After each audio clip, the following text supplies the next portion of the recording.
What's up, guys? Welcome to Best Bets for May 25th here at 3-Team Parlay Sports YouTube channel. My name is Tanner Kern, the betting guy here at 3-Team Parlay. Hope everyone's doing well and hope everyone is ready to make some money. We're undefeated 2 days ago. We were 6-0. Yesterday, we were 3-3.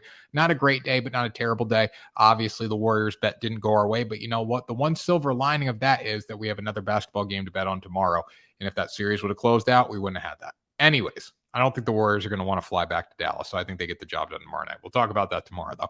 For today, we have a lot of great games. Got NBA, NHL, MLB. Should be a fun one. Before we get into that, though, make sure you subscribe to our YouTube channel. Check us out, Bet the Day, every day, 10 a.m. live here on our YouTube channel. This is just a short, Cliff Notes version of my picks, but we do a full show there. Got a lot of commenters, over 1,000 people on TikTok today commenting, all that. So a lot of fun stuff there. 10 a.m. every single day. We also have a Discord, number one place to join me every day. Talk to me about my picks, talk to our community. And then we also have merch, guys, 3-Team Parlay Sports merch and Bet the Day merch. So check that all out. Link is in the description below. All right, so let's start with the Celtics.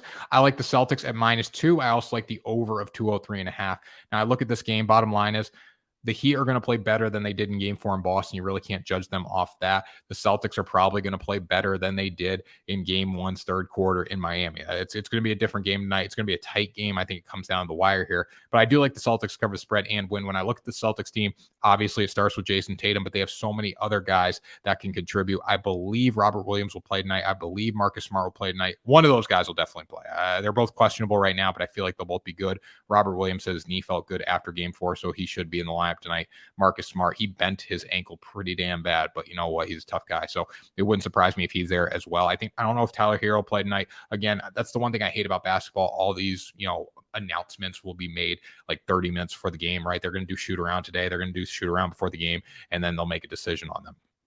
But when I look at the quarters, now someone was getting after me on TikTok for this, but a classic Celtics fan saying the Celtics have won, quarters. The bottom line is whoever wins the game matters. But when you look at quarter domination, the Celtics have played good in pretty much every quarter except one, right, in Miami. So out of 8 quarters in Miami, they've had one really bad quarter. Other than that, they've been money. So I count on them to go to Miami tonight and get the job done. I also like the over 203.5. I think the Miami Heat show up and shoot the basketball well. I think the Celtics shoot the basketball well. I think both teams play well. I think both overs hit. I like both team totals tonight. So however you want to play that, go for it. But I'm on the Celtics and the over tonight. Don't go Blues versus Avalanche. I like the Avalanche at 1.5 tonight. Bottom line in this game is Avalanche are a better team. They're more relentless. They get after the goaltenders. Binghamton being hurt is a huge loss for the Blues, but you know what? They got to get over it. With that being said, though, what I saw from the Avalanche in the third period of their last game, they were absolutely relentless. They want to get after you. Nathan McKinnon, these guys, they skate hard, they play hard, and they put pucks on the net. They outshot the Blues 37-20 in the last game. That's not a sustainable winning formula if you're the Blues. If you have Blues money line tonight and you see that, you should be very, very scared, because the Avalanche can get shots on the goal and they can get them on quick. So I'm going to go with the Avalanche tonight puck line plus 100, double your money there. Then baseball-wise, I feel good about the baseball slate today. Got a lot of plus money on the board. We're going to start Dodgers run line. I got it -122. It's probably closer to like -132, -135, depending on where you're getting it now. But the Dodgers have scored 19 runs in the past 2 days. Julio Urias will pitch for the Los Angeles Dodgers. He has been money, 3-3, 2.63 ERA with a 1.05 WHIP. Eric Fetty's on the mound for the Nats today. 2-3, 4.08 ERA, 1.46 WHIP. The one thing to look for him, he's walked 21 batters in 39 innings. If he loses control, it can go downhill very quickly. Bottom line with the Nationals, when they play the Pirates, when they play the Marlins, we get all scared of this team, right? Because of a guy like Juan Soto, because of Josh Bell. But overall, the Dodgers are loaded with Josh Bells. They're loaded with Juan Soto, I got to say, generational talent, but they're loaded with talented hitters, right? The Dodgers can hit 1 through 9. We've seen that. They scored 19 runs in the past 2 days. Dodgers have hit 48 homers this year compared to the Nats at 27. That wins games. That covers spreads. Bottom line is got to go with the Dodgers. And then we'll go Athletics money line versus the Mariners today. The Athletics beat the Mariners 7-5 yesterday. They lost 7-6 in Game 1 of the series. They had their ace going, Paul Blackburn, today. He's been money this season. 4-0, 1.91 ERA, 0.99 WHIP. Gotta love that. He's going to throw against Robbie Ray. And I know we hear the name Robbie Ray, and we get all excited. But overall, Robbie Ray has not been great this season. I know he's had a couple bad games, but still 4-4 with a 4.77 ERA and a 1.19 WHIP. Ray has given up 8 bombs this season compared to Blackburn, who's only allowed 1. Now I know Ray's got about 10 more innings of work than Blackburn, but at the same time too, when Robbie Ray isn't locating, bad things can happen here, and we've seen that. I'm going to take a chance on the A's. They're hitting the baseball. They have their ace on the mound today for plus 150. Why not? It's worth it. Then same thing with the Red Sox. Another plus money bet here. Red Sox are back, and they have won 6 games in a row. A lot of people are saying it's too early to say they're back. No, because they're hitting the baseball. This team was predicated on hitting the baseball, right?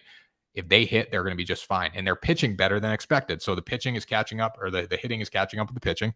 And that means they should be just fine. They scored 16 runs yesterday, and the whole team is starting to see the baseball well. Kike Hernandez started the game with a home run. Like, that's just great to see as a Red Sox fan. On top of that, their big 3 is going to hit. Trevor Story's coming along. He was the player of the week in the American League. Rich Hill is going to pitch for them today, 1-1 on the year with a 3.9 ERA. He's been very, very solid.